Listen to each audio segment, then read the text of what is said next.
Sanjay ji, Radhe Australia. Radhe. जय श्री राधे। महाराज जी, आपके चरणों में कोटि कोटि प्रणाम।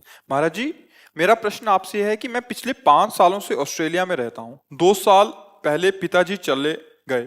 तब से जिंदगी में कुछ भी करने से बहुत डर लगता है। मेरे ऊपर बहुत सी रिस्पॉन्सिबिलिटी होने के कारण हर वक्त ये डर रहता है कि मुझे कुछ हो ना जाए, और अगर हो गया तो मेरे परिवार का क्या होगा। कसाईवाड़े में पशु बंधे हैं, हरा चारा भी दिया जा रहा है, पंखा भी चल रहा है, समझ रहे हो। हरा चारा भी दिया जा रहा है, पर नंबर से है, कटना ही है।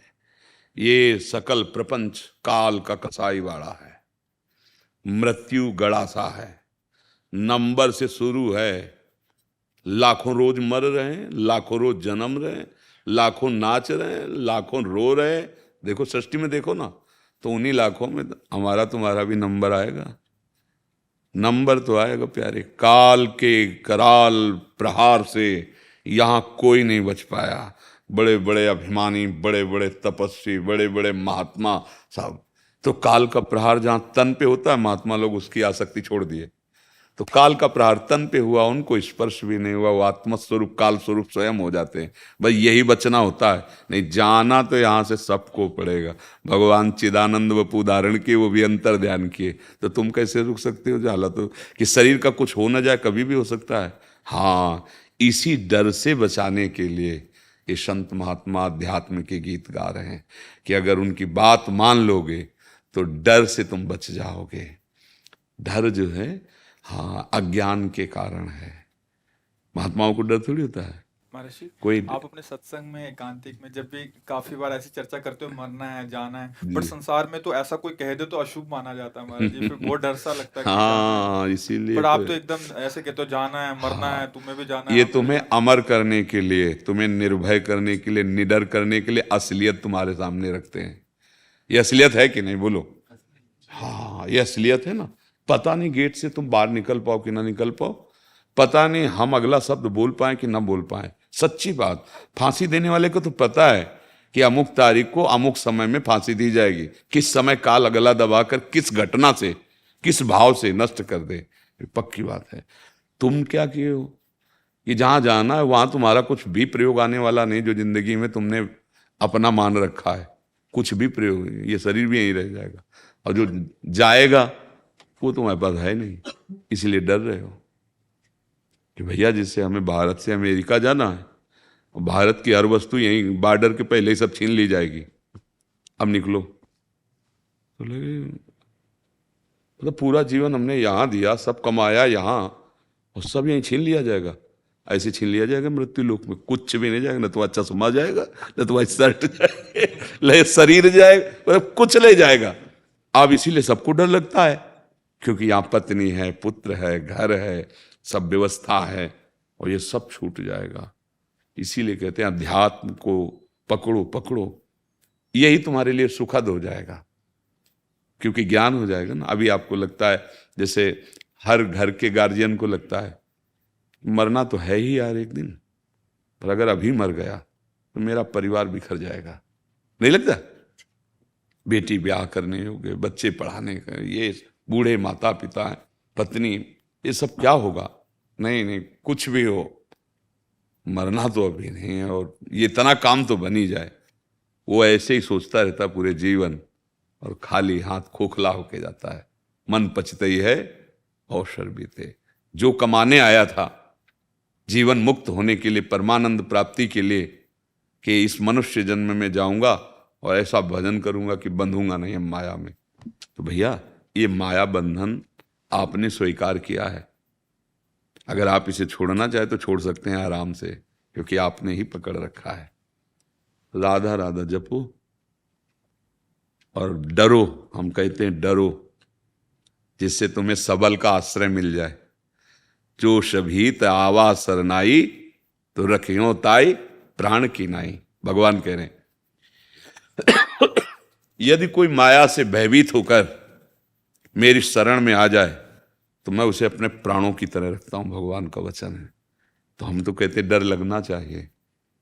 कोई तो एक हो जो हमारी बात सुन सके, हमारी रक्षा कर सके, तो वो केवल भगवान ही हैं, जो काल से भी रक्षा कर सकते हैं और जो बिना बोले बात सुन सकते हैं, पुकारने की भी जरूरत नहीं, अंदर सोचा मात्र की बात पहुंच गई उनके पास, वो वहीं बैठे हुए हैं अंदर ही। यार बिना भजन के जीवन बिल्कुल भयावह है। बिना भजन के बिल्कुल ऐसा समझो जैसे मगरमच्छ से भरे समुद्र में फेंक दिए गए। अब क्या करें? अगर कोई विशाल बोट मिल जाए तो ही बच सकते हैं। हाँ, तो भगवान शंकराचार्य जी से पूछा शिष्यों ने कि इस अपार संसार समुद्र से पार होने के लिए ये बहुत अगाध है, क्या उपाय है? गुरु कृपालो कृपया वदेत, श्री विश्वेश्वर पादाम्बुज दीर्घ नौका। भगवान के चरणारविंद का आश्रय, भगवान के अगर चरणों का आश्रय नहीं लिया, नाम जप नहीं, भैया कुछ भी बन जाओ, ये डर हटेगा नहीं। चाहे जितने अंग रक्षक रख लो, जलोगे अंदर से, अशांत रहोगे, दुख मिलेगा, आगे भी मिलेगा।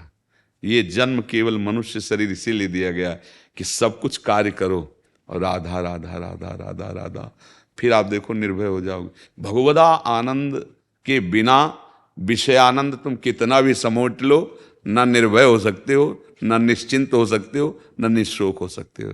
इसीलिए हम सबसे प्रार्थना करते हैं, तुम बात हमारी समझो या ना समझो, डॉक्टर की दवा मान के राधा राधा राधा राधा, स्नान करो ना करो, कैसे भी हो, अपवित्र पवित्रो वा सर्वावस्थांगतो पिवा या स्मरेत पुंडरीकाक्षम सवायाभ्यंतरा शुचि। वो बाह्य और अभ्यंतर दोनों से परम पवित्र हो जाता है जो पुंडरीकाक्ष कमल नयन प्रभु का स्मरण करता है।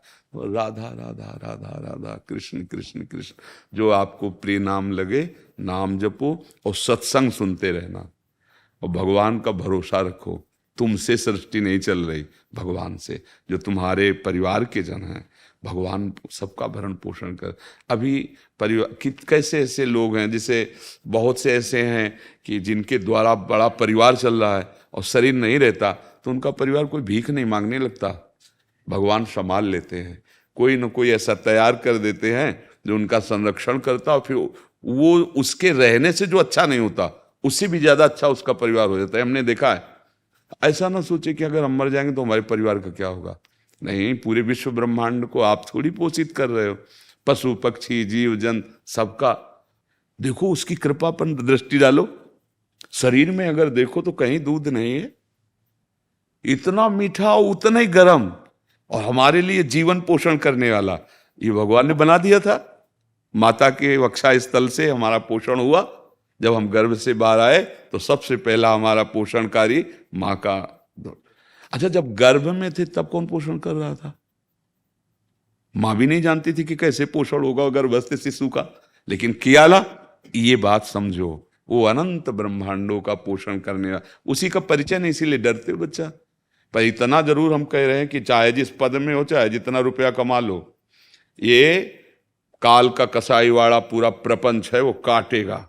तो उससे बचने के लिए जिसके हाथ में काल रूपी डंडा है वो है श्री कृष्ण।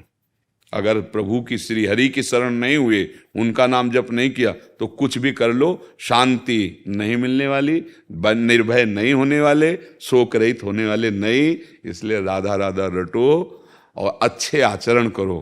कुछ समय बाद तुम ही कहोगे कि अब कोई डर नहीं लगता, अब कोई भय नहीं लगता। देख लेना। और अगर भजन नहीं करोगे तो चाहे जितने अंग रक्षक रख लो और चाहे जितने रुपया कमा लो, वो तुम्हें कभी निर्भय और भयभीत करने वाले बन जाए, और भय पैदा करने वाले बन जाएंगे। इसलिए भगवान श्री हरि का आश्रय, उनका नाम जप। गरिमा रावत जी वृंदावन से। राधा वल्लभ श्री हरिवंश। गुरुदेव आपके चरणों में कोटि कोटि प्रणाम। गुरुदेव, जिसके हृदय में और मानस पटल में नवनिवृत्त निकुंज की लीलाएं प्रकाशित हो चुके हैं, क्या उस पर माया का प्रभाव पड़ता है? क्या वो संसारिक कर्तव्य या लीलाओं का मानसिक चिंतन साथ साथ कर पाता है? हाँ, क्यों नहीं कर सकता। आचार्य चरण नहीं किए क्या? आचार्य से बढ़कर कौन है? हित सजनी जी का साक्षात अवतार है हरिवंश महाप्रभु। और पत्नी थी, पुत्र थे, पूरा व्यवहार सम्यक रूप से। हाँ, तुम जो नहीं जानते हो पूरे विश्व की बात, वो भी उनको पता होती है, क्योंकि जो भगवान के मन की बात जान रहा था, तुम तो जीव हो, उसी मन से तो समष्टि मन का प्रादुर्भाव हुआ है। पर ये भगवत मार्ग है, इसमें चमत्कार थोड़ी दिखाया जाए कि तुम्हारे मन में क्या चल रहा है। अगर सिद्धियों का प्रयोग कर लिया तो भगवत मार्ग का अधिकारी छूट जाता है, वो भगवत प्राप्ति का अधिकारी नहीं होता। होय बुद्धि जो परम सयानी तीन तन चितैना नहीं। ये रिद्धि सिद्धि पेरे बहुआई। चमत्कार ये है कि तुम्हारे मन को आकर्षित करके प्रिया प्रीतम के नाम जप में लगा दे, प्रभु के चरणारविंद की तरफ तुम्हारी आस्था जुड़ जाए और गंदे आचरण तुम्हारे जो दुर्गति कराने वाले वो बंद हो जाए। ये चमत्कार संतों का होता है, भागवतिक चमत्कार। तो जिनका चित्त प्रभु के चरणों में, आज का सत्संग सुना है क्या है? उसमें नहीं था? गोस्वामी जी ललकार कर कह रहे कि ऐ माया, तू अपने सहायकों के साथ वहां प्रभाव दिखा सकती है जिसके हृदय में नंद कुमार नहीं है। फिर माया नवनिवृत्त निकुंज विलासी प्रिया प्रीतम में चित्त दिए, उनमें माया नहीं। माया तो वहां प्रभाव डालती है जहां कामना होती है। भगवान का भजन करने से कामनाओं की पूर्णता हो जाती है, कोई चाह नहीं रहे, अचाह।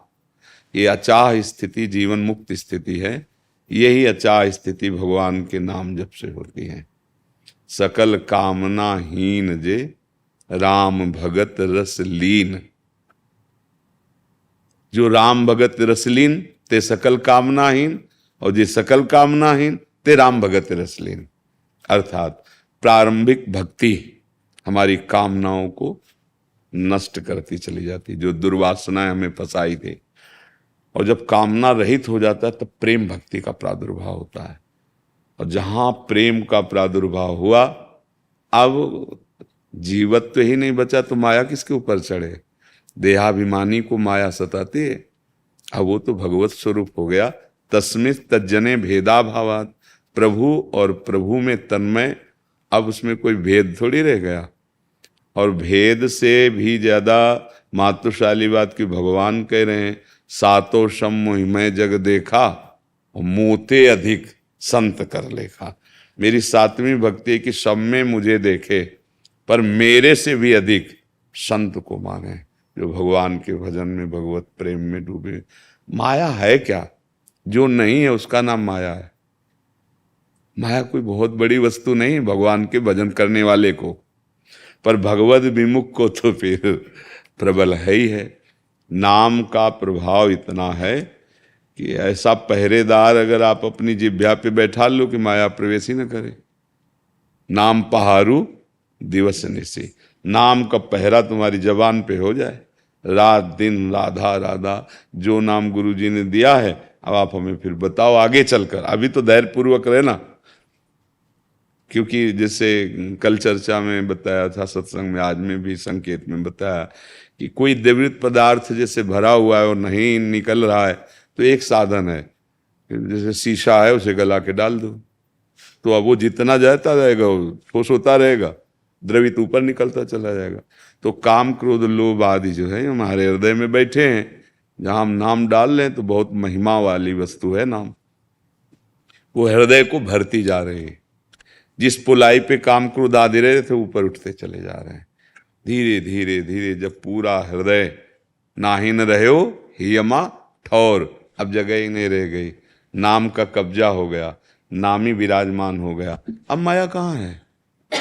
निकुंज प्रेम रस तो ये चरम अवस्था का सुख है। वहां देखो, जैसे मीठा निर्मल और विस्तृत जलाशय प्राप्त हो जाने के बाद छोटे मोटे गड्ढों की याद नहीं आती, ऐसे ही भगवदानंद की अनुभूति होने पर फिर ब्रह्मा का भी सुख एक गड्ढे का सुख सा लगता है। ब्रह्मादिक के भोग सब विषम लागत ताई, नारायण ब्रजचंद की लगन लगी। माया तो भगवत विमुख को है, भगवत सन्मुख को माया थोड़ी है। माया क्या है? भगवान की एक शक्ति है जो भगवत विमुखों को दंड देती है और भगवत सन्मुखों को माता की तरह पोषण करती है। जैसे देखो, सरकारी विभाग है कानून का, वो आपकी रक्षा के लिए भी है और आपके दंड के लिए भी है। अगर आप विपरीत कानून के चले तो यही आपको पीट के जेल पहुंचा देगी, और अगर आप विपरीत नहीं हो तो आपकी रक्षा में आपके साथ। तो माया क्या है? एक शक्ति है भगवान की, प्रचंड शक्ति, महान बलशाली। क्योंकि त्रिभुवन को शासन में लेना है ना, तो जो स्वामी से विमुख है, सरकार से विमुख है, युगल सरकार से विमुख है, उनके लिए प्रचंड दंड वाली बनती है। भोगों का आकर्षण करके फंसा के ऐसी माया अपनी जेल में रखती, पुनरपि जननम पुनरपि मरणम, बार बार जन्म, बार बार मरण, बार बार चिंता, शोक, अशांति। और जो भगवत सन्मुख हैं, दर्शन से आनंद, बोलने से आनंद, मिलने से आनंद, भगवत सन्मुख होते ही माया मां बन गई। भगवत विमुख होते ही वो प्रचंड शक्ति वाली माया शोक, चिंता, भय, मृत्यु, नाना प्रकार के दुख देने वाली बन गई। तो वो तो भगवत सन्मुख नहीं, वो तो भगवत स्वरूप हो गए, जो जिनका लीला में प्रवेश हो गया। तो माया फिर कहाँ हो माया जी। निश्चित वर्मा जी। राधे राधे। गुरुदेव आपके चरणों में कोटि कोटि प्रणाम।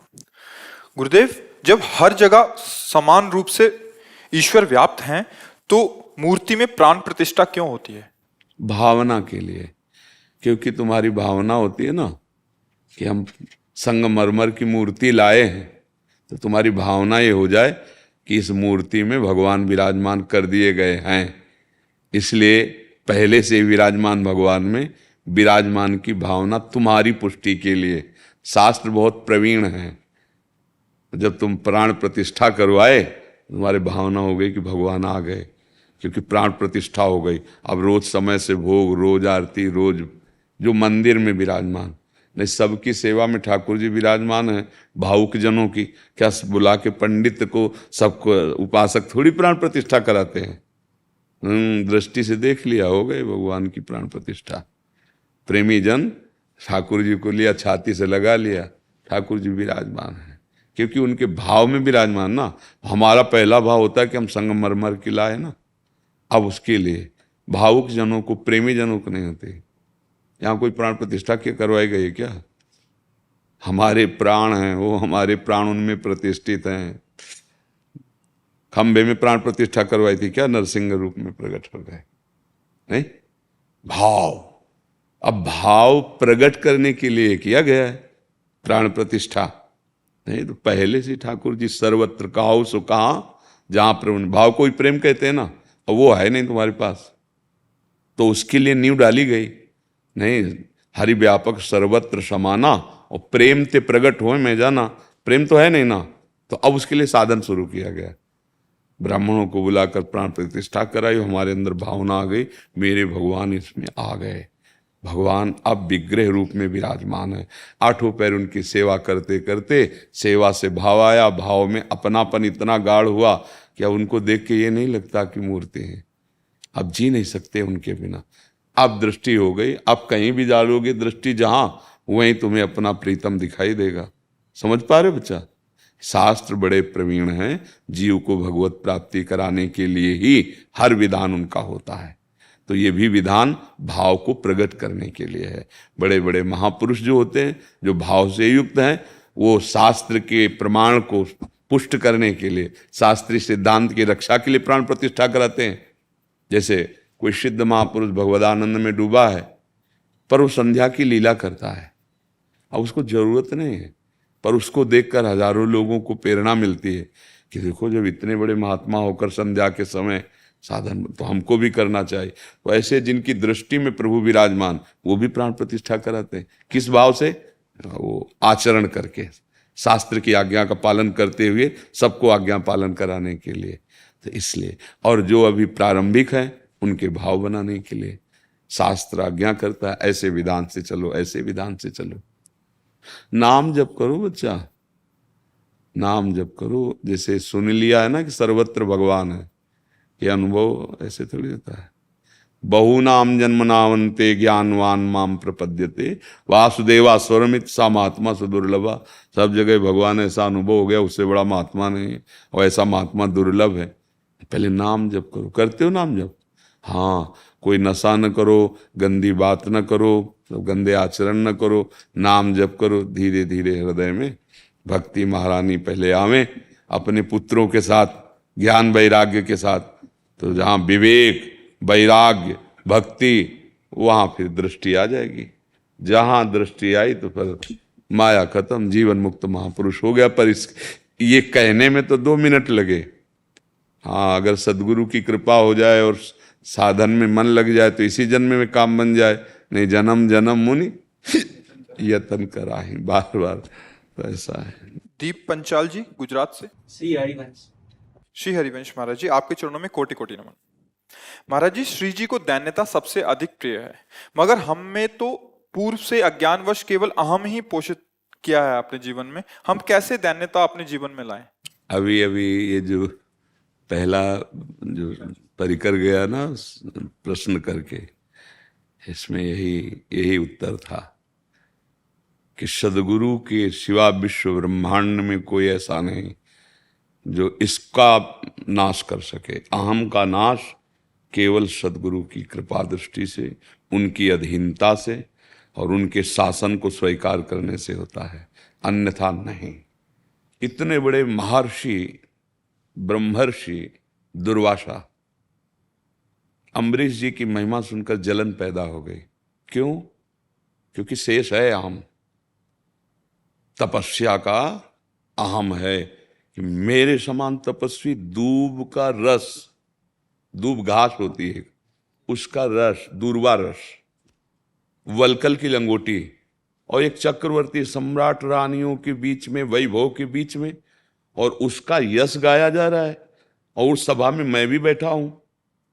देखते हैं किस कोटि का महान भक्त है। पूरा चरित्र प्रसंग है, त्रिभुवन में भागे घूमे और वो दैन्य ऐसे ही खड़े रहे। बलिहारी है उनकी, चरणामृत से ही समय काटा, जितनी देर घूमते रहे। और जब घूम के चरण आए तो कहा, अगर जीवन में हमारा प्रभु के प्रति जो भी अपनापन समर्पण है, मेरा भजन है, मेरा व्रत है, वो सब मैं दुर्वासा जी को प्रदान करता हूं। हे सुदर्शन, आप शांत हो। तब उनका आज मैंने देखा भगवान के दैन्य भक्ति की महिमा, आज मैंने देखी। ये दैन्य किसी भी साधन से नहीं आता, ये केवल गुरु कृपा से आता है, केवल गुरु कृपा से।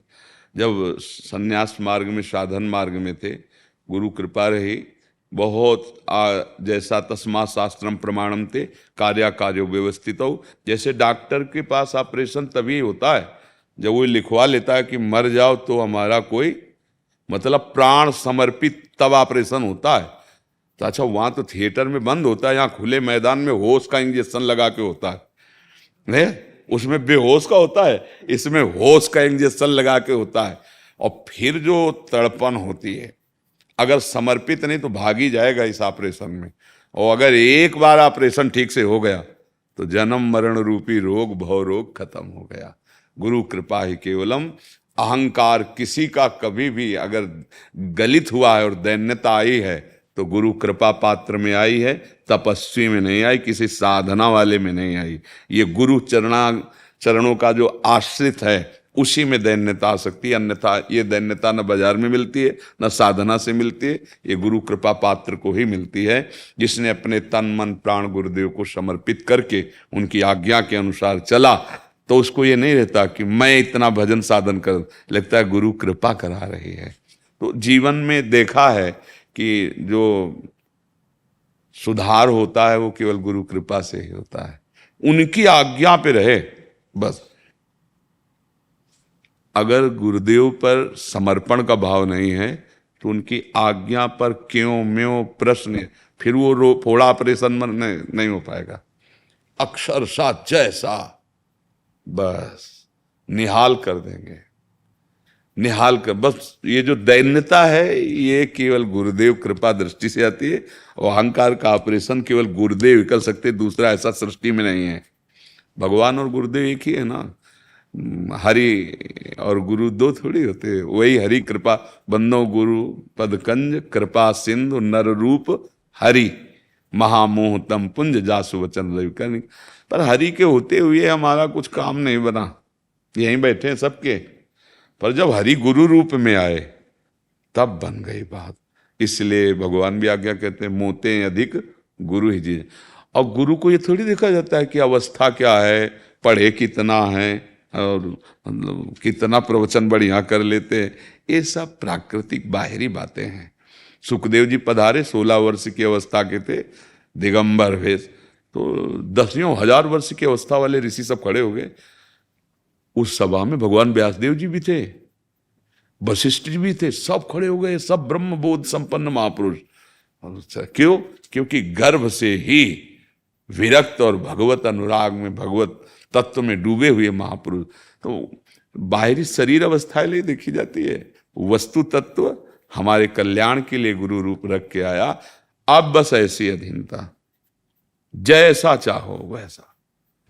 जैसे चरणों के नीचे पड़ी हुई धूलि को जब वायु का संयोग मिल जाता है, बड़े बड़े चक्रवर्ती सम्राटों के मुकुटों पर जाके विराजमान हो जाती है, आकाश में उड़ने लगती है वायु के संग से। ऐसे गुरुदेव की कृपा दृष्टि जिस दिन हो जाए तो चरण रज का सेवक बना हुआ दास विश्व ब्रह्मांड का जो स्वरूप है वो विश्वरूप हो जाता है, विश्वात्मा हो जाता है, वो ब्रह्म स्वरूप हो जाता है। जानत तुम्हें तुम्हें। तो अब फिर असली दैन्यता आती है।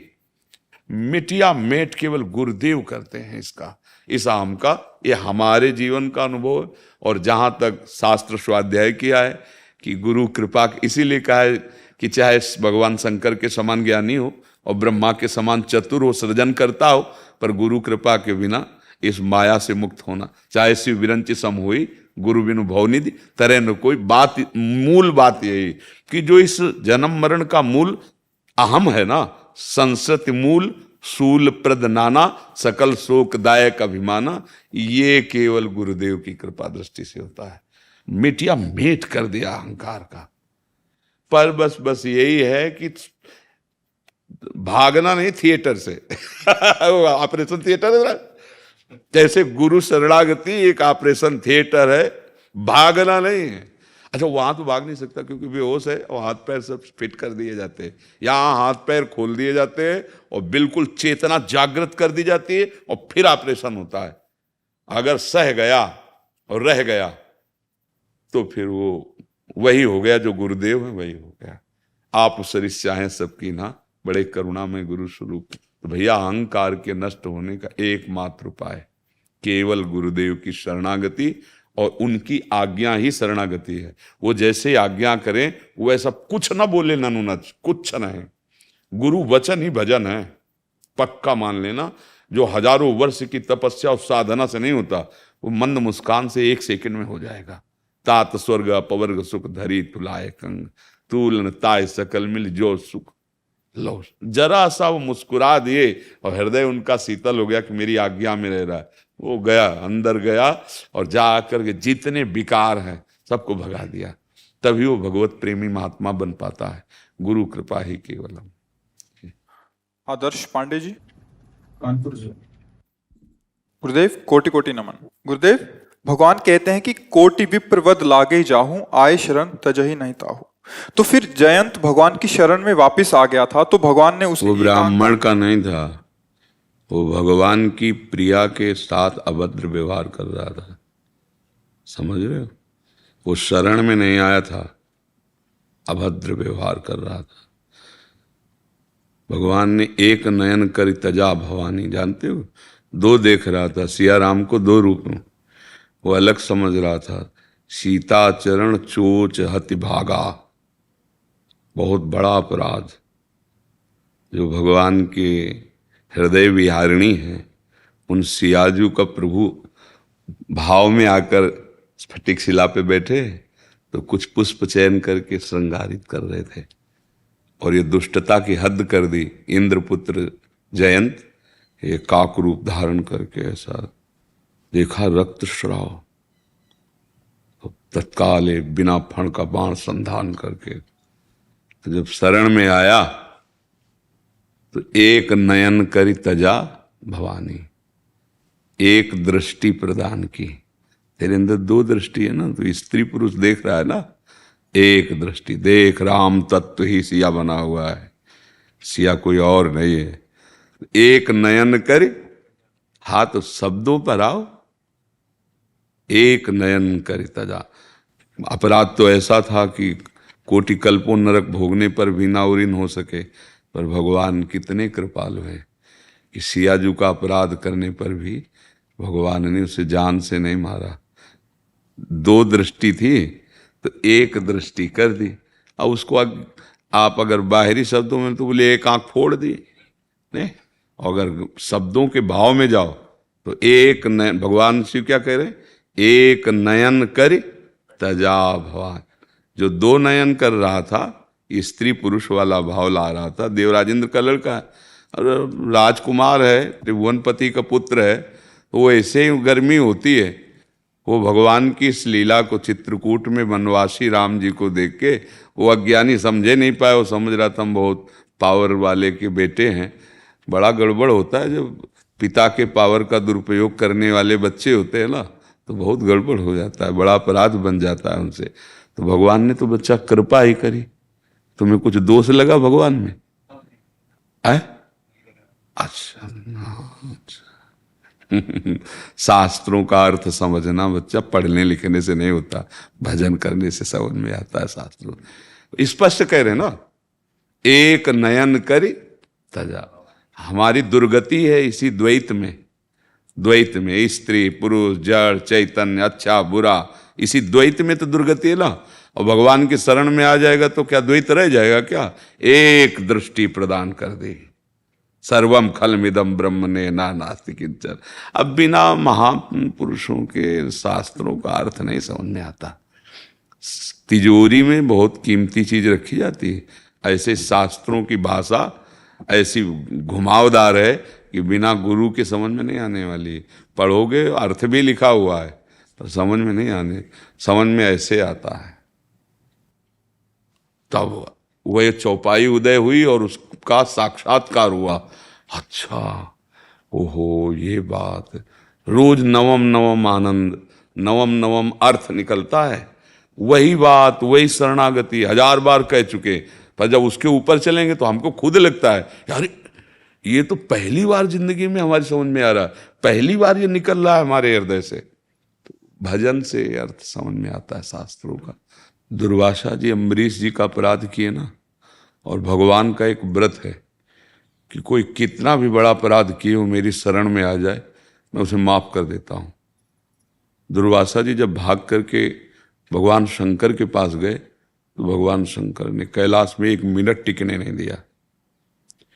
भगवत भक्त द्रोही को हम नहीं रोक सकते। और दुर्वासा जी उन्हीं के अंश से प्रकट हुए हैं। भागे ब्रह्मा जी के पास गए, ब्रह्मा जी ने कहा कि तुरंत यहां से जाइए, नहीं सुदर्शन जी ब्रह्मलोक में गड़बड़ मचा देंगे, क्योंकि भगवान का दिव्य अस्त्र उनके लिए कोई लोकांतर। तो कहाँ जाएं? तो बोले एकमात्र जिनके अस्त्र हैं सुदर्शन जी, उनके पास जाओ।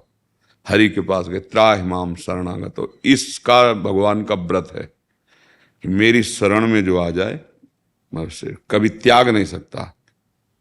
जे ही गए तो उन्होंने कहा कि मेरी सामर्थ्य नहीं कि इस समय मैं सुदर्शन को रोक सकूं, और भगवान का ही अस्त्र है सुदर्शन। हाँ, आए हो शरण में, रुकने तो यहां नहीं देंगे तुम्हें, उपाय बताते हैं बचने का। अम्बरीश जी के पैर पकड़ लो जा करके। तो एक सिद्धांत है, अगर भगवान का भी अपराध बन जाए तो भगवान क्षमा कर सकते हैं, लेकिन जो अपराध भक्त कर करई राम रोष पावक सुध। दुर्वासा जी की जलन वैकुंठ में भी शांत नहीं हुई।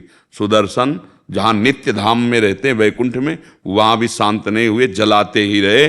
और जब अम्बरीश जी के पैर पकड़े आके तब, तो ये बात समझ लो कि भगवान अपने प्रिय भक्त के, अगर जानकी जी को राम में नहीं देख रहे हो तो भगवान की प्रिय हैं और भगवान की बहुत बड़ी प्रेमी, जिनके जिह्वा से निरंतर नाम और हृदय में ध्यान।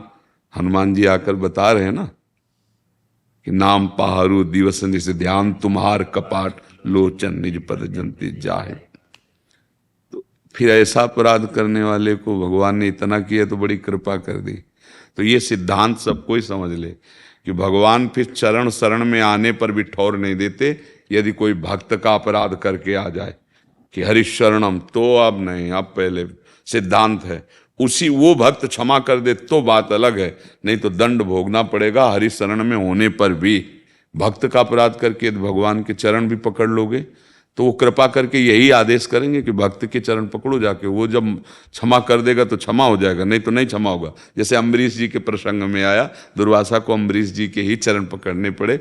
भगवान का व्रत था कि शरणागत हो जाए कोई तो वहां नहीं चलेगा। अगर भक्त अपराध करके आए हो तो नहीं चल पाएगा। फिर कोई ऐसा अगर सोचे कि हम भगवान के भक्तों को पीड़ा दे के और रामकृष्ण हरि कह के उस अपराध से मुक्त हो जाएंगे, नहीं, उसके लिए वो भक्त क्षमा करे तो हो सकता है, अन्यथा नहीं। समझ पा रहे हैं आप जी? बाबा कृपा ऐसी करो कि आते ही रहे बस, और कुछ होना चाहिए। आपका दर्शन होता रहे बस। कोई व्यवस्था नहीं आ रही, फिर मैं अंदर मैंने श्री जी से कही, मैंने श्री जी हाँ, ये क्या है कि श्री जी का ही सारा वैभव है। श्री राधिका कृपा बिनु सबके मनन अगम्य, प्रथम यथामति प्रणवो श्री वृंदावन तिरम।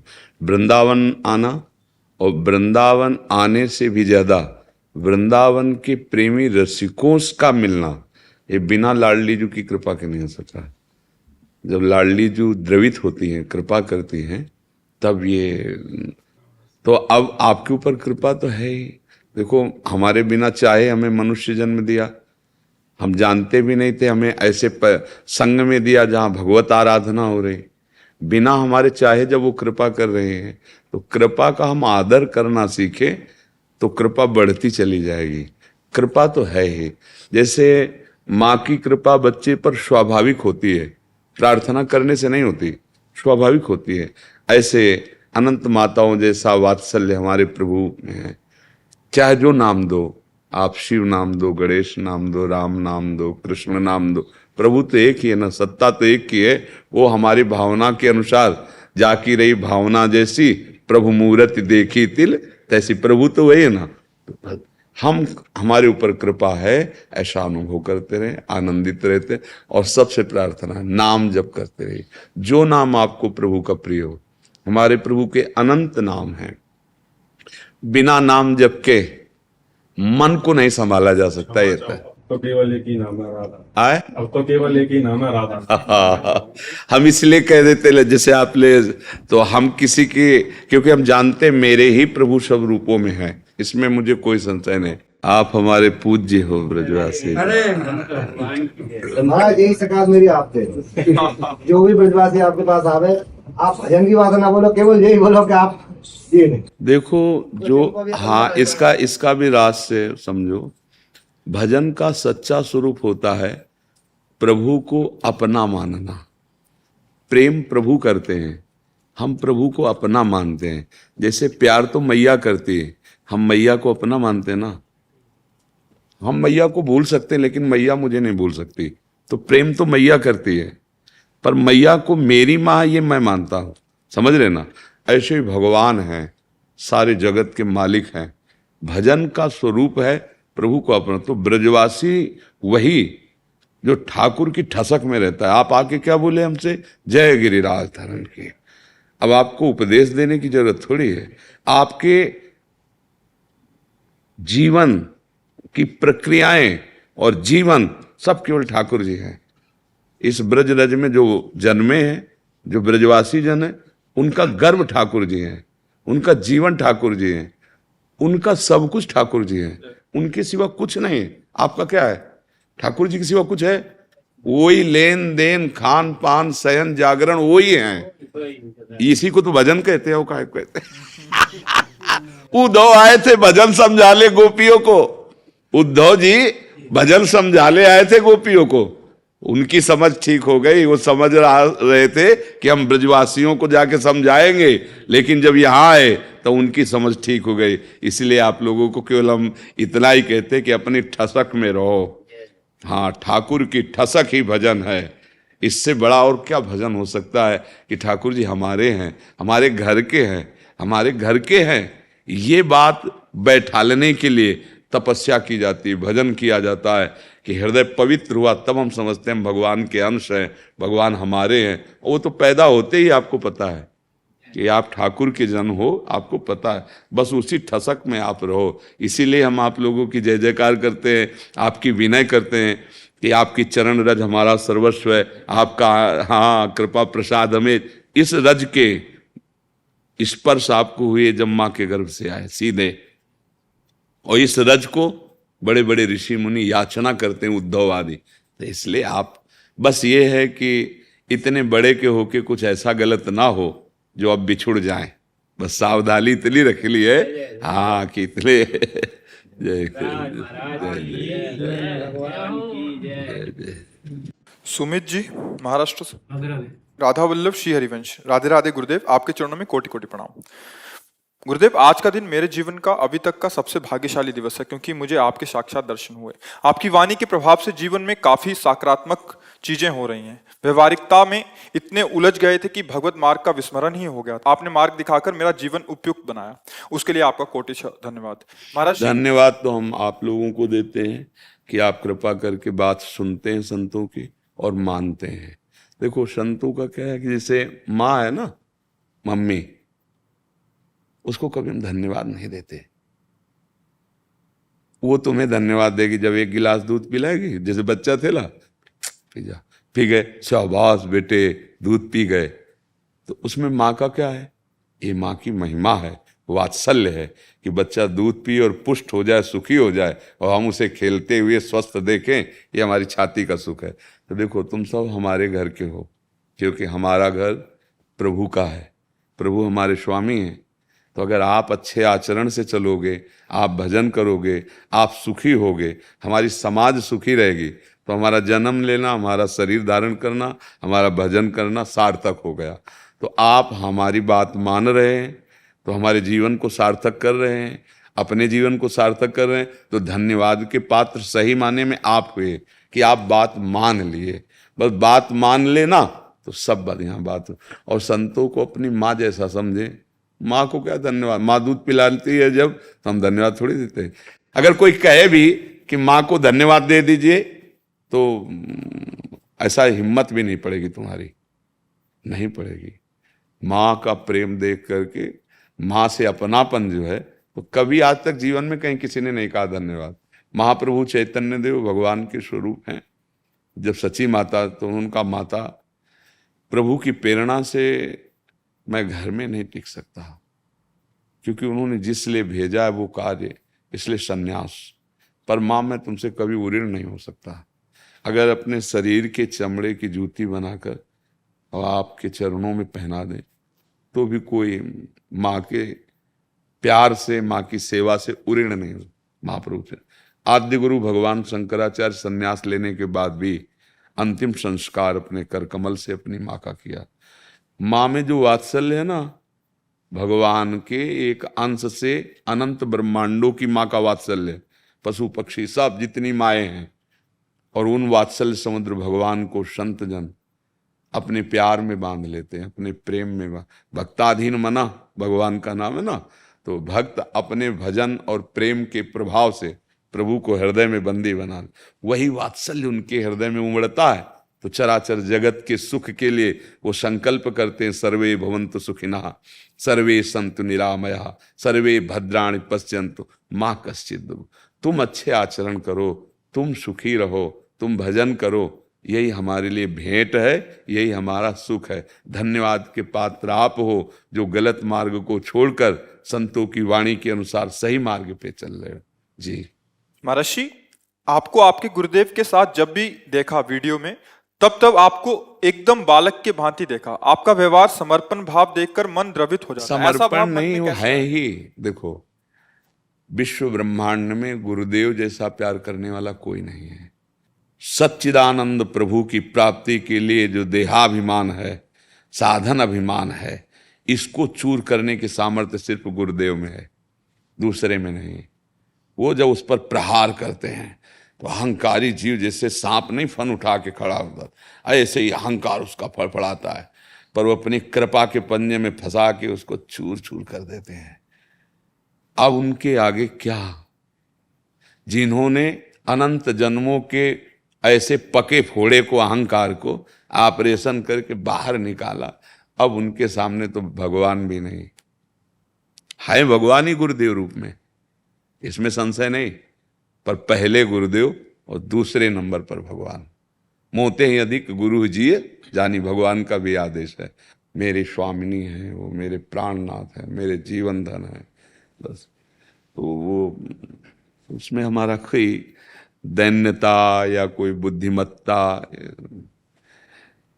मटकी की कोई महिमा है, महिमा उस कुम्हार की है जो ऐसा मटकी को बनाता है। पर उस मिट्टी को देखो, बोली नहीं। जब कुम्हार खोद के लाया भूमि से, तब नहीं बोली। और जब उसको पीट पीट के अगर एक जरा सरसों जैसा भी कड़ा रह जाएगा मिट्टी का भाग, वही मटकी को वहीं से फोड़ देगा। इसलिए कुम्हार पहले उसको पीस करके इतना महीन बनाता है कूट के कि एक सरसों दाने जैसा कठोरता न रह जाए। फिर उसको जल डाल के रौंदता है पैरों से, फिर रौंद कर हाथ से मिला के उसे चाक पे चढ़ाता है और जैसा चाहता है वैसा आकार दे देता है।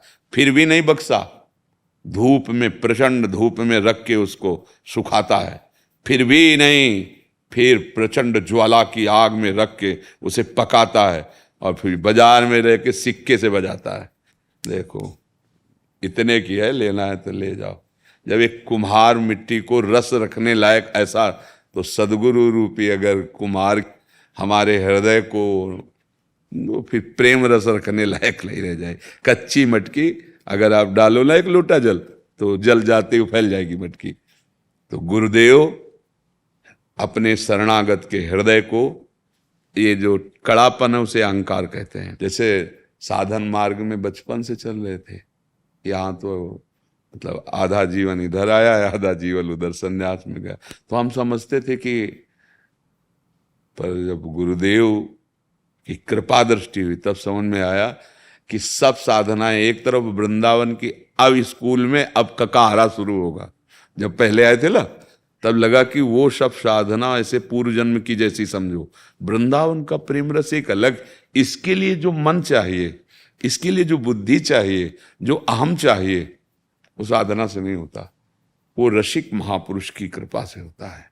हाँ, अहंकार का चकनाचूर करने वाला विश्व ब्रह्मांड में केवल एक ही है, गुरुदेव, दूसरा नहीं। इसीलिए उपासक यदि गुरु का ये भाव रख ले कि साक्षात परब्रह्म, क्योंकि तभी से रुक पाओगे। अगर ये बुद्धि है, साधु बुद्धि है, तो भी नहीं रुक पाओगे। नहीं, भजन की बुद्धि है तो भी नहीं रुक पाओगे। भजन कर सकते हो, मान सकते हैं, लेकिन अहंकार को नहीं मिटा सकते, वो केवल गुरुदेव मिटाते हैं। त्राहि माम शरणागत, बस उन्होंने जो पिटाई शुरू की मन और अहम की, तो श्री जी के चरणों तक पहुंचने की योग्यता आ सकती मन में नहीं। तो वहां जो है ना, वो एक फंसा हुआ मृग देखते हैं आप, मानस मृग फंसा हुआ जो उनकी कृपा जाल में है, कृपा दृष्टि में। वहां कोई साधुता हम नहीं दिखाते हैं कि भाई सबको, नहीं है ही नहीं।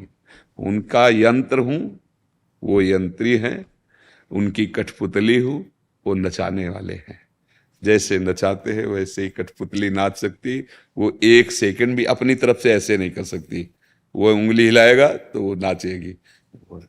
गुरु और शिष्य एक ऐसा महान संबंध है कि इससे बढ़कर सृष्टि में कोई संबंध नहीं। बस अपने मन और प्राण गुरुदेव को अर्पित कर दो, वो प्राण और मन को प्रियालाल के चरणों में ऐसे समर्पित कर देंगे जो किसी साधना से नहीं होता। कई बार हम साधन पथ पे चलते हुए अपने मन को देखा है कि जो हम हटाना चाहते हैं वो हट ही नहीं पा रहा है, और गुरुदेव की कृपा देखी है कि कब निकल गया पता ही नहीं चला। जब बाद में वो स्मृति दिलाई कि अरे इस विषय से तो हम बहुत भयभीत थे, और वो गुरु कृपा ही केवलम। अहंकार किसी का कभी भी अगर गलित हुआ है और दैन्यता आई है तो गुरु कृपा पात्र में आई है, तपस्वी में नहीं आई, किसी साधना वाले में नहीं आई। ये गुरु चरणों का जो आश्रित है उसी में दैन्यता आ सकती है, अन्यथा ये दैन्यता न बाजार में मिलती है न साधना से मिलती है, ये गुरु कृपा पात्र को ही मिलती है, जिसने अपने तन मन प्राण गुरुदेव को समर्पित करके उनकी आज्ञा के अनुसार चला। तो उसको ये नहीं रहता कि मैं इतना भजन साधन कर, लगता है गुरु कृपा करा रही है। तो जीवन में देखा है कि जो सुधार होता है वो केवल गुरु कृपा से ही होता है। उनकी आज्ञा पे रहे